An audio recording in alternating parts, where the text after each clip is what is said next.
I made a video about the very hungry caterpillar back before I had a lot of followers. This book has lied to you. Hi, it's time to review a children's book. This is The Very Hungry Caterpillar.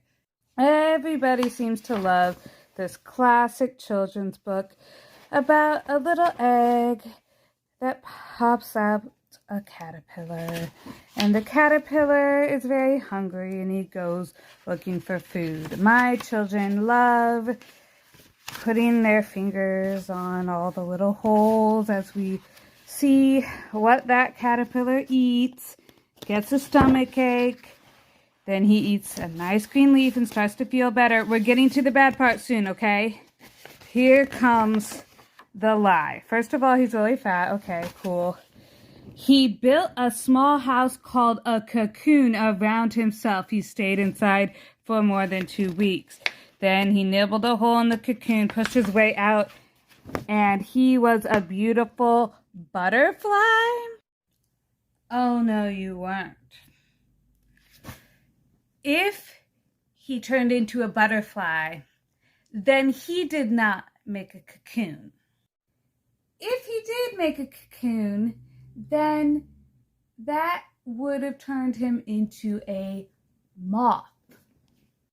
We are not educating our children correctly if we are reading this book to them. And some adults don't even know that if you make a cocoon, you turn into a moth. If you're turning into a butterfly, what you came from was a chrysalis. Chrysalis, okay? Chrysalis, butterfly. Cocoon, moth. Eric Carle, who wrote this book, lied to us. I thought that would be the end of that, but when I made the following video, people had questions. How I feel about certain design choices with little to no explanation. Yes. Yes. Absolutely not. For me, this one's 50-50. 100% no. Yes, and I don't care that it's impractical. I hate these. I think I might hate this even more. Yes, of course. No.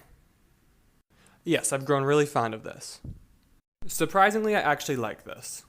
I used to love Very Hungry Caterpillar as a kid until I discovered the lie. If a caterpillar makes a cocoon, it does not turn into a butterfly. It turns into a moth. If a caterpillar is going to turn into a butterfly, then it's going to make a chrysalis. So this book is misinforming generations of children.